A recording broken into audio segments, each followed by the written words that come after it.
Alien's Guide to Being an Earthling, a podcast with me, Dr. Khushboo. A consciousness-based guide to creating the life and living you know should be possible with, for, and on planet Earth. Welcome, everybody, to episode number 5 of Alien's Guide to Being an Earthling with me, Dr. Khushboo. And today I have a special guest, Satu, from Finland, who is also an Access Consciousness Facilitator, a Talk to the Entities Facilitator. And as like everybody who comes onto this podcast dons many hats. So she also works with the email gaggle, like leads the email gaggle for Access Consciousness, but also has these changing roles. There's no one defined role to most of us working now. So that's Satu. She's absolutely magical. Like the way I describe her, honestly, I remember in Goa when you came for the Talk to the Entities marathon, I felt like she goes into her own like sort of, I don't know, this forest portal and then comes out suddenly and she'll be like, hi, and then she goes back into some like forest portal and I was like, what does she do? Anyways, I'm absolutely fascinated with her. And well, thank you for being here. Thank you for having me. So, Alien's Guide to Being an Earthling, yes. So usually when I'm talking to people, I would like to know, we've all felt so different. That's why we're here. So our journeys are all different, but you can sense that you always felt different, right? Like, so tell me about your childhood. Like, how was your childhood? Where did you grow up? What were you like? Well, I have to say the first thing is really funny and not funny about this because I knew that's exactly what you're gonna ask.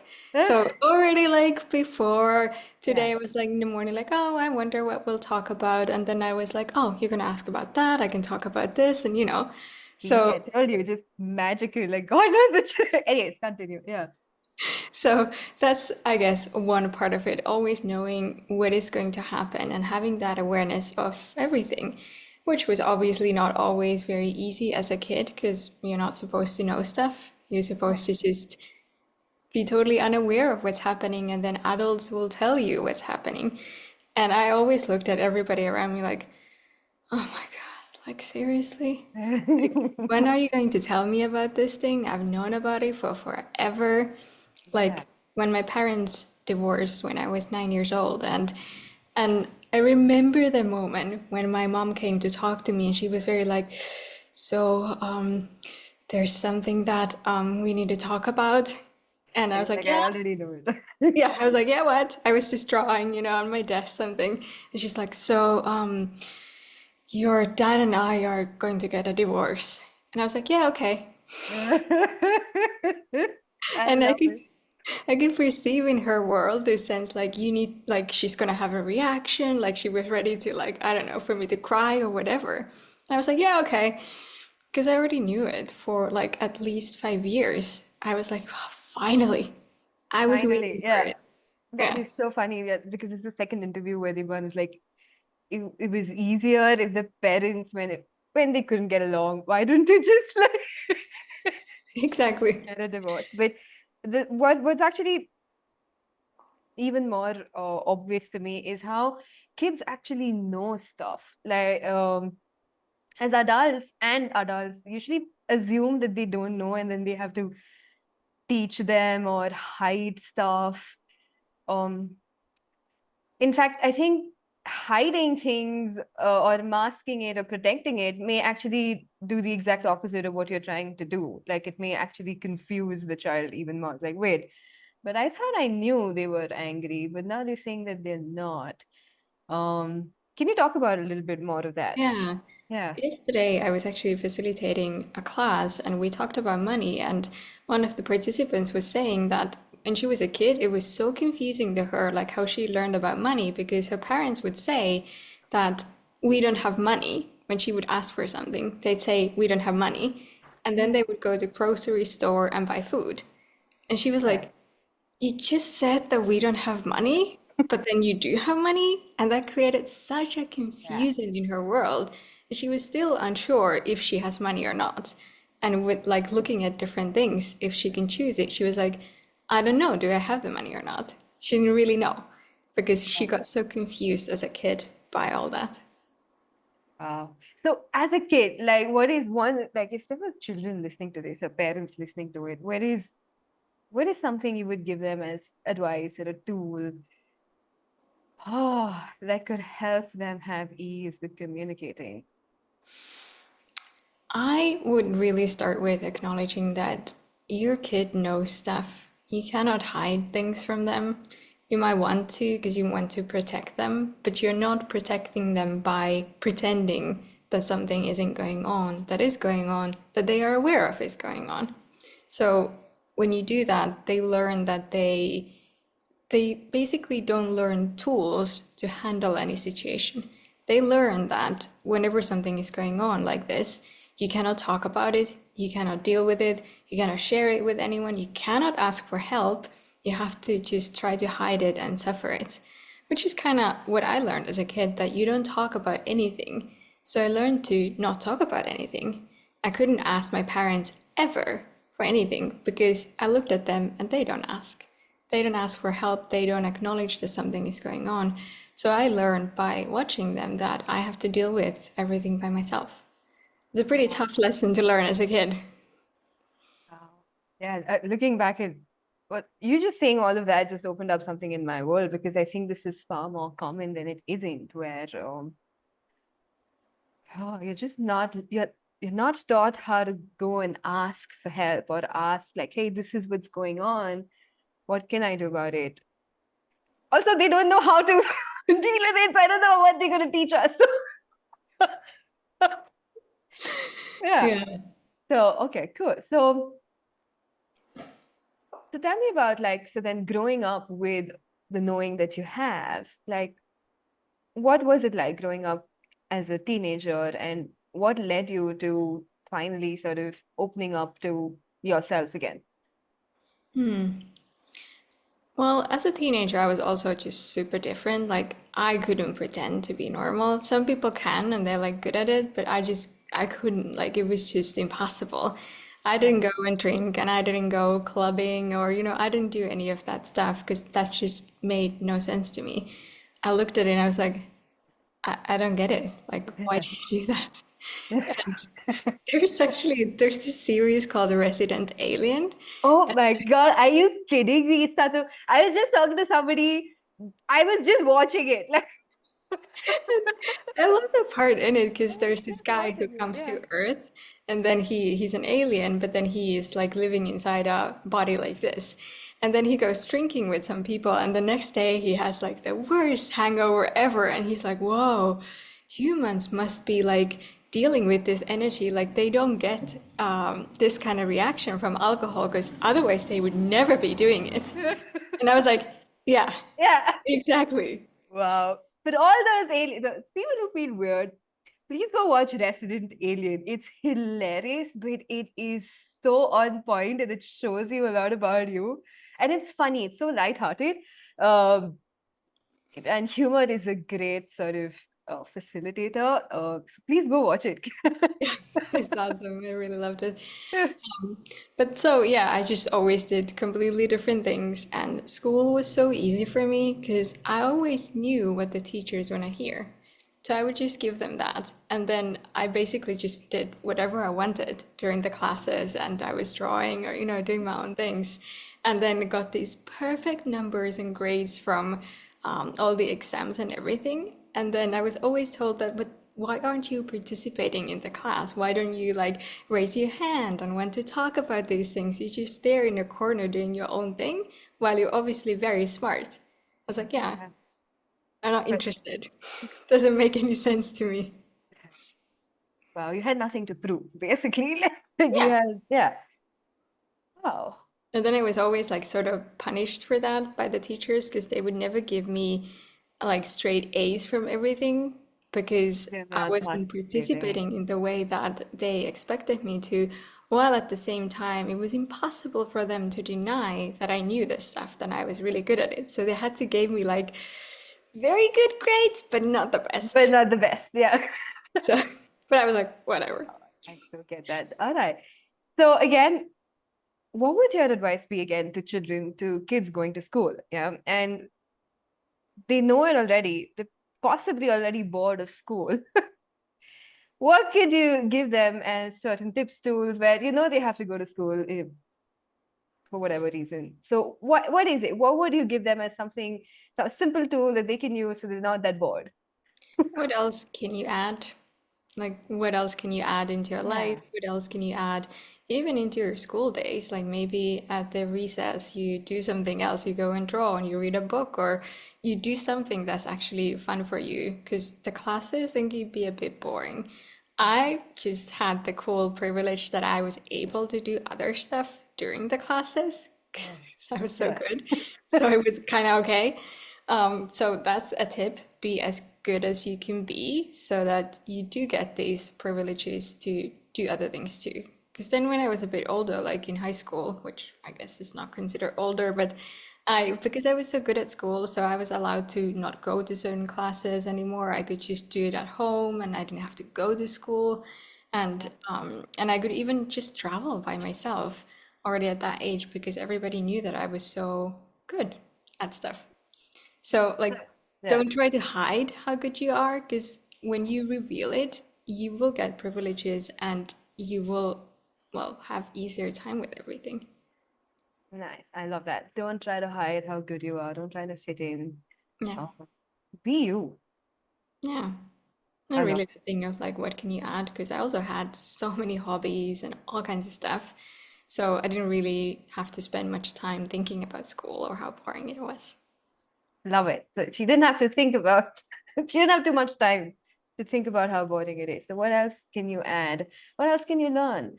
And it doesn't mean you have to stick to it, but at least explore 10 different things because that's how you're going to know what actually is fun for you.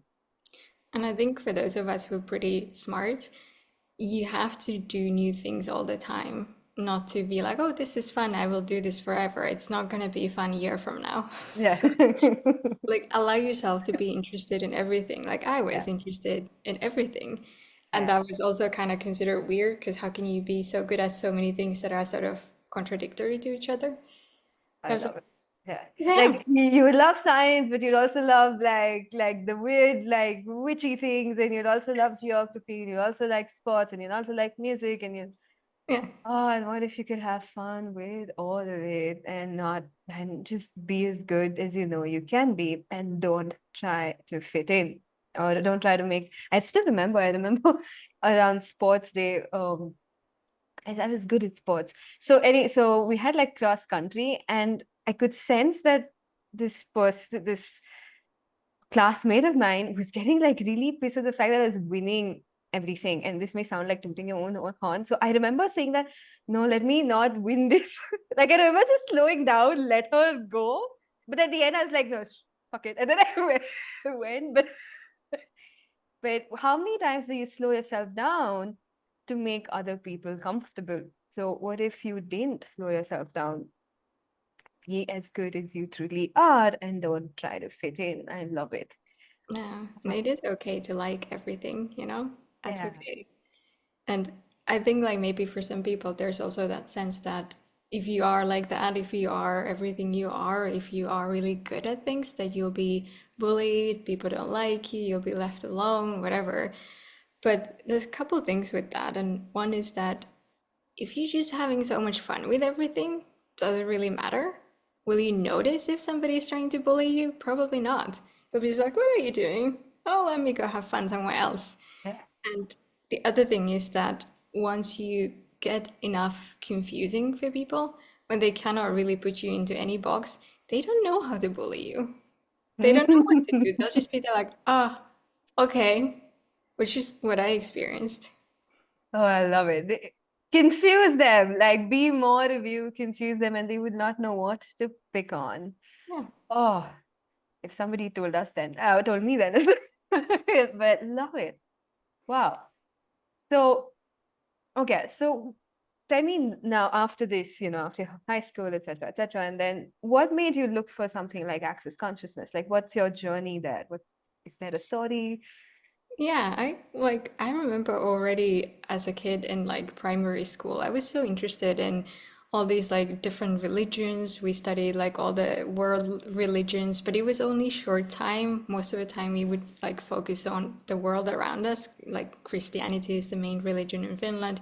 You study that, but I wanted to know about everything.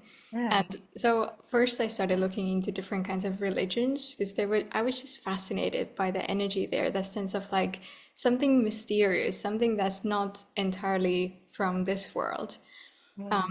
to balance all the science that I was so good at.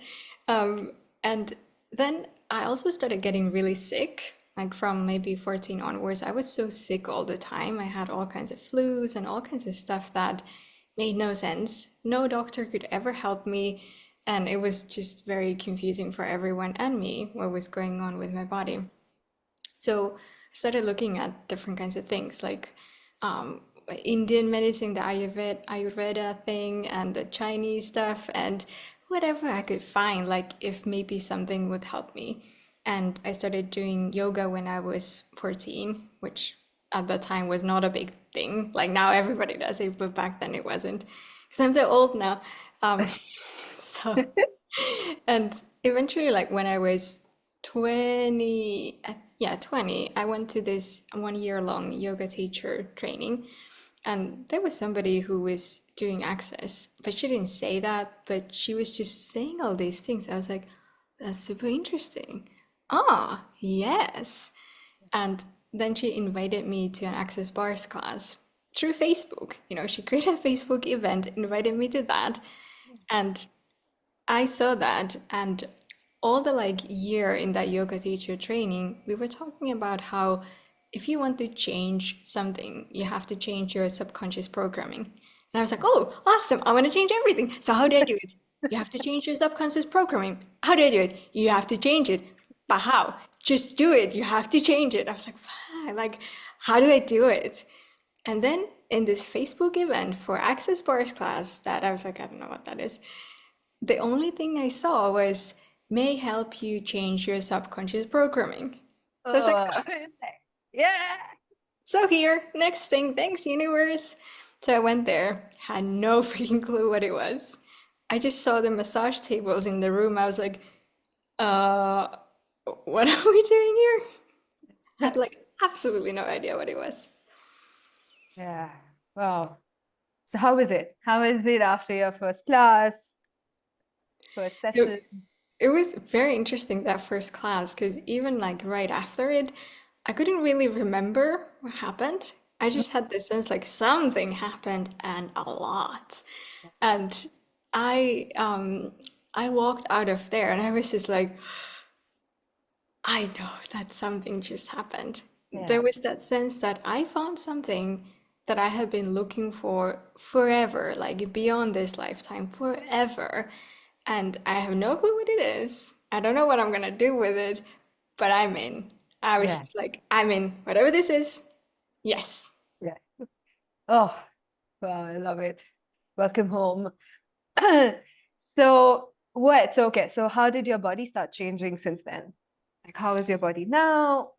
Mm, wow. It's so different. Yeah. Like I think it was a few years into doing more access and taking more classes that I just stopped having like being sick. You know, Yeah. I wouldn't really get flus or these like viruses that keep going around. I just wouldn't really get them anymore. And a lot of other things in my, like I used to be super allergic to like everything, Yeah. animals, foods, everything. I changed that using the access tools. And it was literally one afternoon when I was like, this changes now. And I changed it using the tools. Ah, that was difficult. Yeah, exactly. So Yeah. it's been incredible. Like the changes with that has, yeah, it's Anyway, not the same body anymore. yeah. Yeah. To everybody listening out there, anything that you've been going through for a while, you think is chronic or whatever, everything's changeable. And if you find the tools that actually work for you, it can literally be one afternoon and you can like literally shift it. Like nothing is unchangeable and nothing is something that you need to be with forever and ever and ever. You don't have to suffer. Oh, okay. And Awesome. like, yeah, you think that if it's like something genetic or you inherited it, like my parents are all very allergic, then asthma and everything, all kinds of diseases. And I thought that I have to be like that too, because I'm part of the family. But then I at some point realized that no, this is my body. I get to create it, and I don't even have to have what I genetically should have. There you go. Because all of it is the programming and all of it can be changed. Yeah. And where you can begin with is the bars, because access bars, and we've spoken about this in some of the other episodes as well. Access bars basically starts changing your programming from lifetimes and lifetimes and lifetimes.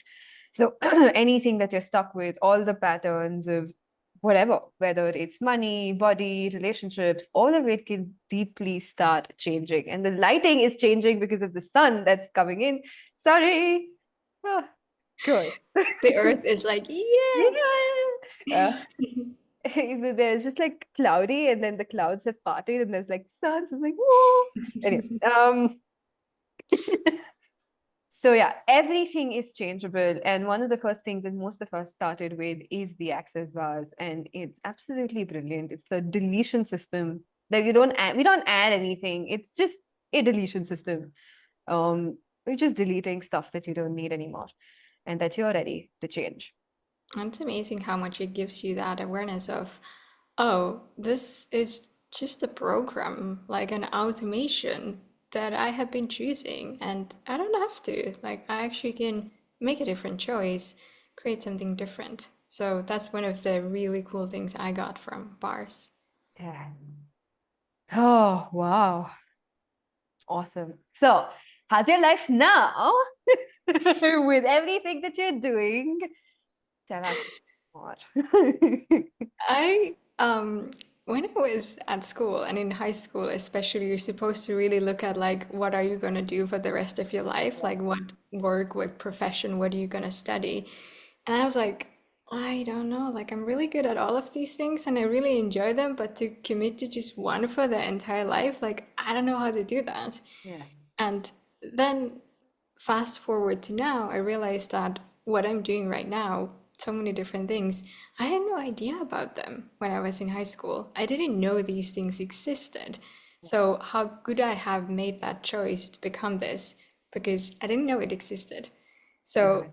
yeah, so it's very different these days, entirely different than what I would have imagined that it could ever be.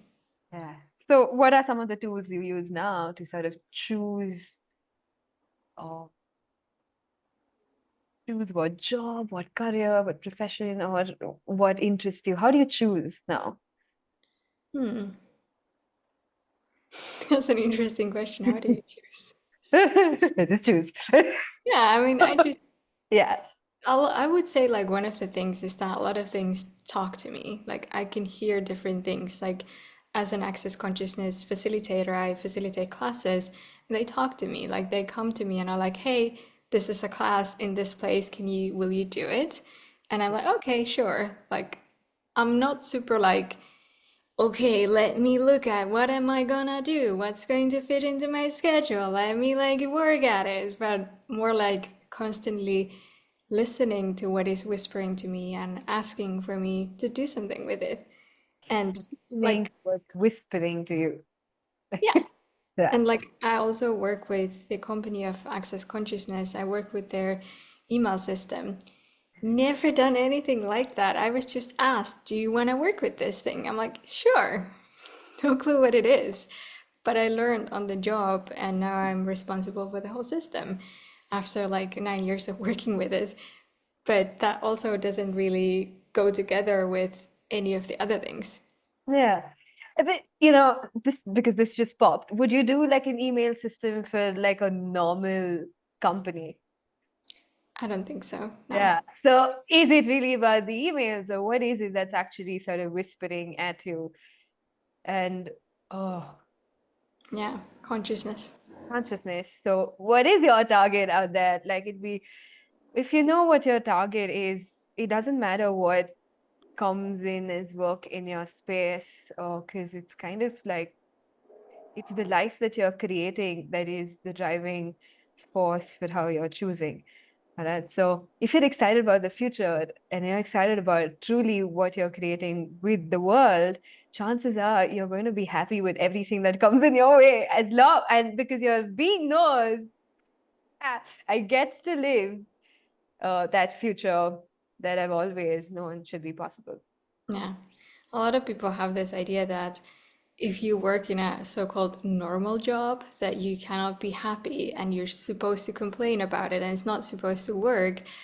But it's not really about that. Like, because theoretically, working with an email system, that sounds like a normal job. Yeah. But in this case, it's not, because it is taking my target further. It allows me to hit my target, which is to create more consciousness. And now it shows up this way, and who knows in what way it's going to show up in the future. So what if it's really not about a specific job, a specific company, but rather what do you get to be when you are doing that? I love it. Wow. Oh, thank you so much for this. I think this is brilliant. I think we lived through her entire life, and there's so many nuggets of awesomeness as you go through and listen to this conversation again. I know I'm going to call her again, and then we're going to probably have an even deeper conversation about consciousness or something. I'm not sure yet. We will listen to the whispers, and then we will have a conversation. Anyway, thank you so much, Satu. Thank you for being here. And thank you, everybody out there listening to this. Hope this contributed. Keep listening. We'll have so many more episodes coming on. Thank you. Thank you so much. Bye. Thank you for listening to today's episode. To know more, check out my website www.the-earthlings.com. To know more about Access Consciousness, go to www.accessconsciousness.com. If this contributed to you, do share and invite more listeners. And don't forget to subscribe. See you on the next episode.